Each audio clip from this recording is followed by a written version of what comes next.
We are part of nature.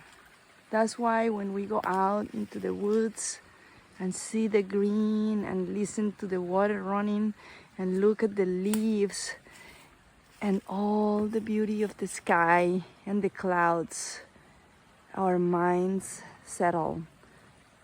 We breathe a better air and it's so healing. We not all have this privilege of being close to the trees, but nature is everywhere. Remember, it is inside of you. So anytime you're stressed out, anytime your thoughts are really creating havoc in your mind, just go outside, breathe, enjoy the pureness of the air.